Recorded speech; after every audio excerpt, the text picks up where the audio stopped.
could be us. So back to what I was saying. Could be us.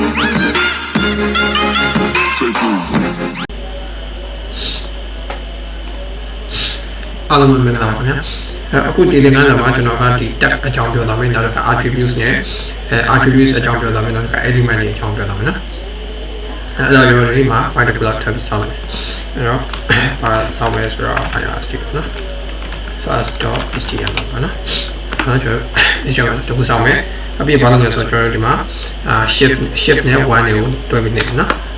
Be a narcotic. Doesn't enjoy the mark, that former it we are. A job is way. A job could a good thing about champion or tap a champion. TAG. Kupio Dama, TAG Tech, Nalka, ATTI, PUTS attributes here, Nalka, ELEMENT, MENT element, no? The Johnny, this is a ducks regard parties or dust majority, the HE had not my hat a point, a bait, my body a quick body, but I need one call this when you're duck local, no? Dust regard parties or the Jordima, you get thing on Joshibia, but it's H1, H1 duck, not also enjoy a call to Korea, sorry. H1 dalu cho Korea no ti da so yin H1 dat no another ka cho not shi pya ke ba shi de so P dat no da so yin P dat da so yin P dat no da so yin ba le so H1 TAG dat no da ka H1 dat da ka P dat no okay da ka ba le so dat no tap they are a miashi, not the lam that a miashi, I will be a disease or the Kujin is as a view of the Lamajam. A Kulo and you're not at the cook in the Madonna or attributes to a jump dog. Attributes are palace or enjoy the attributes are the Georgie that did the Kujin you a David Bobishi or no Bobido the child those on your Bobido ya on Joro chase a payment a yardie down will not have. Information Tateluya on Lupedia, a yard one of attributes local. Attributes go Japologinas or attributes Margajaro, two attributes go him as a Padulas rock, to Yaponashi, Rakawalis rock, name she, to mark, be a balance of Fedushi, a Fedu of Fedushi, name she may Fedushi. Okay, name she may Fedushi. Name she may Fedushi, the county with Sammy or Shigia. The attributes. Attributes go, but all of my human as well. The open that my human, a point that my human. Okay, open that my Higia. H1, sorry, HP never Higia. P. I am Laura is someone or that. I do a deep paragraph and what a deep paragraph, Savada by Arena, Arangia, open wish like Sava. So my Savada by Yama, Savada by Yama, we are not a good tabio, not a good tabia. Paragraph, I am Laura, they are Haduna. Control us, okay, not much when you are not have paragraph to Kuyama. Okay, so the paragraph, the Oka the paragraph, which are not voluminous, fonts like that, no? The Sadema, the Demashi, side of voluminous, fonts like that, no? Progimless or Kunaga, attributes go don't be your team. You know, H1 to H2 to Kapata Badonas or Hadari, no? Counting the age in a comma with don't, no? Majority of fonts I did again and let my giant enemy with don't. Attributes the name and value net. The body as the body out should be your team up your shaking. And part of the man is the how attributes him. Attributes got been by years open that the journey a point that tema here. Yijimas or parts of Steins or your Steins red what names him. Another part is raw.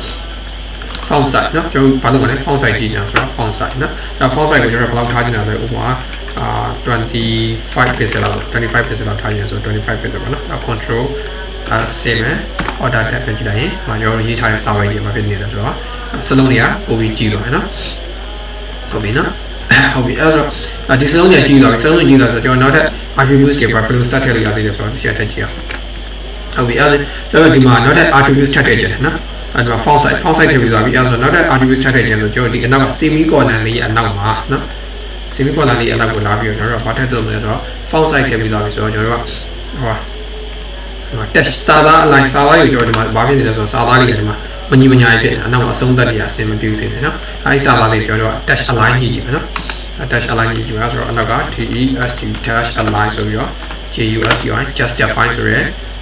value ပေါ့နော်ဒါ value လေးဒါကဘာလဲဆိုတော့ဒါက name ပေါ့နော်ဒါ name value နော်အဲသူတို့ရဲ့အရှိမဟို name အနေနဲ့ပြန်ပြီးရှိနေတာပါလဲဆိုတော့ style ပေါ့နော်အဲလိုမျိုးတစင်ဒီ style ရဲ့ value ကကျတော့ပါလဲဆိုတော့ dr ပေါ့နော် font size တို့ဒီ touch align ပေါ့နော်ဒီကပြောနေတာဒါပါပဲနော်ဒါကြီးပဲဒါကြီးကသူ့ရဲ့ value ပဲအဲ့ဒါမှမတစင်ခံပြီးထပ်ပြီးတော့ value အနေနဲ့ထပ်ဝင်သွားတာ font size ကဘယ်လောက်လဲ25 touch align ရဲ့value ကကျွန်တော်လဲဆိုတော့ justify နော် justify ဆိုစာသားလေးကိုညီအောင်ညှိနော်နောက်ကျွန်တော် control s နဲ့ဆေးမယ် control s ဆေးမယ်ပြီး order တက်မယ်တော့ဒါဆိုခုနကကျွန်တော်ဒီမှာဟိုအနောက်ကဟိုစာသားဟိုနောက်မှကျန်တာဒီနောက်မှကျန်တာဒီမှာရှိသေးလားဆိုရင်မရှိတော့ဘူးနော်အဲဘာလို့လဲဆိုတော့ကျွန်တော် attribute ဆိုတဲ့ attributes သဘောတရားကိုသုံးပြီးဘာလုပ်ကြရလဲ name တွေ value တွေခေါ်ပြီးတော့ကျွန်တော်တို့ဖြည့်ချင်တဲ့သဘောတရားတွေကိုထပ်ပြီးထည့်လို့ရတယ်နော်ဟုတ်ပြီအဲ့တော့ကျွန်တော်တို့ကဒီမှာဒီစာပိုက်တွေကိုဒါကျွန်တော်ရိုးတဲ့ရေးထားတဲ့စာပိုက်ပေါ့နော်အဲ့ဒီစာပိုက်တွေကိုကျွန်တော်တို့ကဘာလဲဆိုတော့ CSS file တွေနော် CSS ကခုလို့ဆိုမသိရသေးဘူးဆိုတော့မသိသေးဘူးထားလိုက်တော့အဲကြောင့်မလို့မပြောပြသေးဘူးနော်အဲ့လို CSS file တွေနဲ့ကျွန်တော်တို့ဒီအခုကဒီမှာဒီ font size တွေပါတယ်ပုံမှန်ရေးထားလဲဆိုတော့ဒီ paragraph အတွင်းထဲမှာပဲလာရေးထားနော်တကယ်တမ်းကျတော့တကယ်တမ်းရှင်းရှင်းလင်းလင်းရေးချင်တာဆိုပုံမှန်ရေးမယ် CSS file တွေမှာတော့ရေးမယ်ဒါမှမဟုတ်အပေါ်မှာရှိတဲ့style ဖွင့် style တက်ထဲမှာလာပြီးရေးမယ်ပေါ့နော်အဲ့လိုမျိုးရေးနေတယ်ဆိုတော့ဘာလို့လဲဆိုတော့သူတို့တော့ပြီး link ချိန်ပို့လို့နော်အဲ့အောက်ကဒီမှာရေးထားတဲ့ဒီ edit ဒီဓာတ်ရည်နဲ့နော်အောက်မှာရေးထားဓာတ်ရည်နဲ့နော်ဓာတ်ရည်လိုပဲပြောမှာနော်အောက်မှာရေးထားတဲ့ဒီဟာတွေနဲ့နော်အပေါ်မှာရှိထားတဲ့ခုနကကျွန်တော်ပြောတဲ့ style text ထဲမှာရှိတဲ့ကျွန်တော် CSS ချိန်တဲ့အရာတွေနဲ့ကျွန်တော်ဘာလုပ်လဲတွားပြီးချိန်ပို့အတွက်ဆိုရင်ကျွန်တော်ဒီမှာဘာလုပ်ရလဲဆိုတော့ဒီမှာ class တွေ id တွေထားပြရတယ်နော်အဲ့လိုမျိုးဥပမာမှာဆိုရင် clas class နော် class ဥပမာ first first ပေါ့နော်အဲ့နောက်က id ဆိုရင်ဘာလုပ်လဲ id နော် id ဆိုပြီးတော့id ဆိုပြီးဥပမာ1ပေါ့နော် class တွေ id ထားတဲ့အကြောင်းရင်းရှိတယ်ကျွန်တော်တို့နောက်ကဟို link ချိန်ချင်တဲ့အခါမျိုးမှာဆိုရင်ကျွန်တော်ထားတယ်အဲ့ဆိုဒီမှာပါလဲဆိုတော့ class တွေဟာလည်းဘာဖြစ်သွားလဲဆိုတော့ name ဖြစ်သွားတယ်first က value နော်ဒီမှာ id ကကျတော့attributes ရဲ့ name ဒါ1ဆိုတာကကျတော့ attributes ရဲ့ value ပေါ့နော်ဟုတ်ပြီအဲ့တော့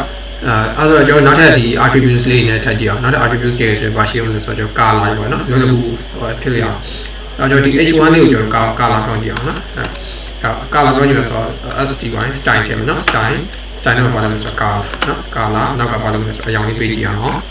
်အရောင်လေးကိုကျွန်တော်ဒီကမှလာပြီးရွေးကြည့်နော်အရောင်လေးတွေရွေးကြည့်အောင်ဆိုတော့ဒီညမှာသဘောကျတဲ့အရောင်တစ်ခုရှိတယ်C ဒီအောင်နော် C prime ဒီအောင်တော့ကြာအဲ့တော့ဒါဆိုရင် color ပေါ့နော်ကျွန်တော်ဒီမှာဒီ text editor တွေကိုသုံးတာအရင်ဟို text editor တွေကိုသုံးရတဲ့ရည်ရွယ်ချက်ကလေကျွန်တော်တို့ရေးရတဲ့ဒီ code တွေကိုလွယ်ကူအောင်လို့ရေးရနော်အဲ့ကြောင့်ဒီဒါတွေတလုံးချင်းလိုက်ပြီးတော့ဟို code color ဘာညာ full color ဒီလိုမျိုးအနောက်က semi color ရေးရပါတယ်ဆိုတော့အတိတ်ကလိုက်ပြီးတော့ဟိုမှတ်မနေပဲအသေးစိတ်လိုက်မှတ်မနေတော့ပဲねနော်လိုအပ်ချက်တကယ်ဟိုကိုဖြစ်ချင်တဲ့အရာပါတယ်လေ color ထည့်ချင်တာမလားဆိုတော့ CO ရေးလိုက်အဲ့ဒါဆိုမှတော့နော် CO အလိုက color မှတ်တာဒီမှာဆိုရင်ရွှေ့ပြလိုက်နော်ဒါသူကနောက်ကလိုအပ်တဲ့ semi color နဲ့ full color နဲ့ဒါတွေတော့သူထည့်ပေးသွားတယ်နော်အမှဘာလို့လဲကိုဖြစ်ချင်တဲ့အရာတွေကိုကောက်ပြီးရွေးပေးတယ်ဒါပဲနော်ကျွန်တော်ဒီ text editor တွေ ID ကိုသုံးရတဲ့အဓိကရည်ရွယ်ချက်ကဘာလို့ချင်တာလဲဆိုအလုပ်မြန်ချင်တာနော်အလုပ်တွင်ချင်လို့သုံးတာအဲ့တော့အရန်နေစဉ်းစားမနေတော့ဘဲနဲ့ကျွန်တော်တို့ဒီရေးတဲ့ program ဟိုဒီကျွန်တော်ရေးထားတဲ့ဒီဟိုပေါ့နော် code တွေပေါ့နော်မြန်ဆန်ဆန်ရေးလိုက်နော်အဲ့ဒါဆိုနောက်တော့ဒါဘာလို့ထားဆိုတော့ color ဖြစ်control s နဲ့ save မယ်တော့ကြည့်မယ်နော်ဒီမှာဆိုရင် h1 test ဆိုတဲ့ဟာတွေကဒီမှာကျွန်တော်ခုနကကျွန်တော်သုံးထားတဲ့ color အရောင်လေးဖြစ်သွားနော်ပြန်တော့အဲ့ကျွန်တော်ဒ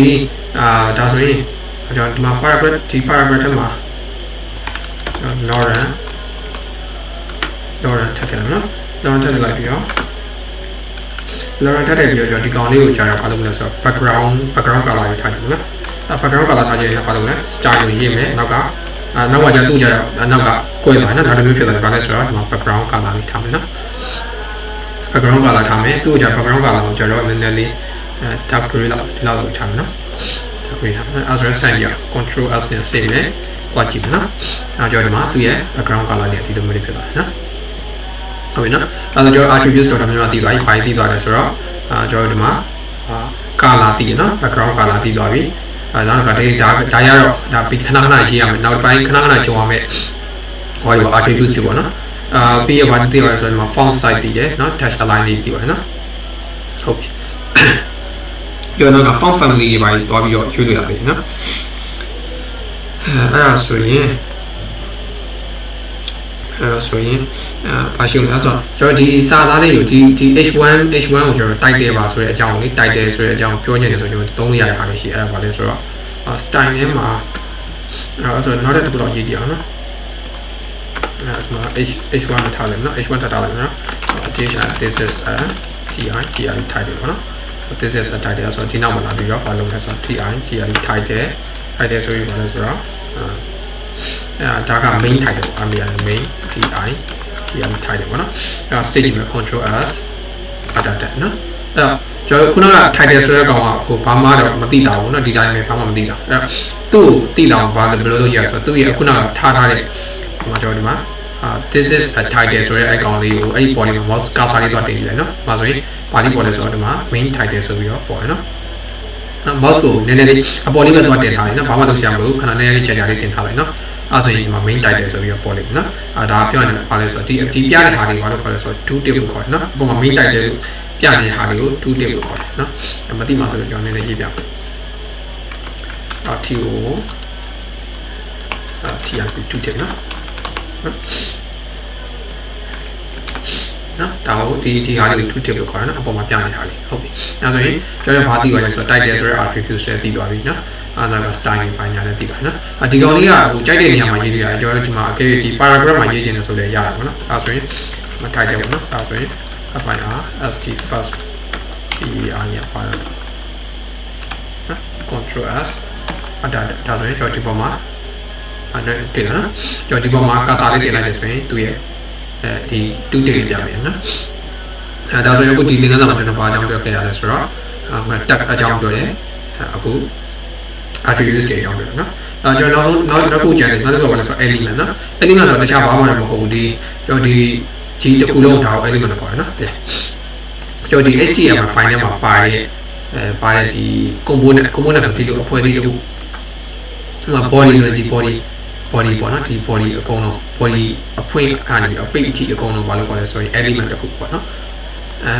နောက်တစ်ခါတို့ဒီမှာဒီ h1 အဖွင့်ရပြီး h1 အပိတ်ကြီးအကုန်လုံးကြာဘာလို့လဲဆိုတော့ element တစ်ခုလို့ခေါ်တယ်နော်ဒီအထက်မှာပါတဲ့ဒီ content တွေ attributes တွေရောနော်ဒီ tag အဖွင့် closing open tag တွေရောဒီ closing tag တွေအကုန်လုံးပါတာဘာလို့ခေါ်လဲဆိုရင် element ခေါ်တယ်နော်ပြီးတော့ဒီ element မှာသူ့ရဲ့ဘာရှိတယ်သူ့ရဲ့ structure ရှိတယ်နော်သူ့ရဲ့ structure ဘာလဲဆိုတော့ခုနကကျွန်တော်ပြောခဲ့တဲ့open tag ရယ်နော် open tag အနောက်မှာကျတော့open ဒီလိုရေးလိုက် open tag เนาะပြီးတော့နောက်ကဘာလဲဆို attribute ရှိမယ်เนาะ attribute name ရှိတယ်เนาะနောက်ကဘာလဲရှိလဲဆိုတော့ value ရှိမယ်เนาะပြီးတော့ပြန်ပိတ်မယ်ပြီးတော့ဂျာမှာပါဝင်လဲဆိုတော့ close more sorry content เนาะ content အထဲမှာရှိတဲ့စာသားအကြောင်းအဲ့ဒါ content ခေါ်တာเนาะ content ရှိမယ်နောက်ကဒီနောက်က close tag ရှိမယ်เนาะ close tag ရှိမယ်เนาะအဲ့ဒါဘာလဲဆိုတော့ဒီဟာအကုန်လုံးဘာလဲခေါ်လဲဆိုတော့ element structure ကိုခေါ်တယ်နော် element တစ်ခုရဲ့ structure နော် element တစ်ခုရဲ့ structure ဆိုတော့တိဆောက်ပုံပေါ့သူရဲ့တိဆောက်ပုံနောက် down structure သုံးဖို့ပါလဲဆိုတော့ syntax လို့ခေါ်ရတယ် SYN TAX syntax လို့ခေါ်ရတယ်နော် syntax ဆိုတော့ဝါကြတဲ့အကြောင်းရေးသားနေနော်ဒါဆိုရင်ဒီ element တစ်ခုရေးသားနေရပါလဲဆိုရင်အလဲကောင်မှာ content ပါရမယ်ဘေးနားမှာ open tab ပါရမယ် close tab ပါရမယ်open tab မှာပါရှိလို့ရသေးတယ်ဆိုရင် attributes တွေရှိလို့ရတယ်နော်ဟုတ်ပြီနော်အဲ့တော့ကျွန်တော်ဟုတ်ပြီဒါဆိုရင်ကျွန်တော်ဒီ element ကပါလဲ tab structure ကပါလဲပြီးတော့attributes ကပါလဲဆိုတော့ဒီသင်ခန်းစာမှာတေချာသိပါမယ်နော်အဲ့ဆိုဒီသင်ခန်းစာတော့ပါပဲနော်နောက်သင်ခန်းစာတော့ကြာမှပြန်ပြီးတွေ့ကြပါနော်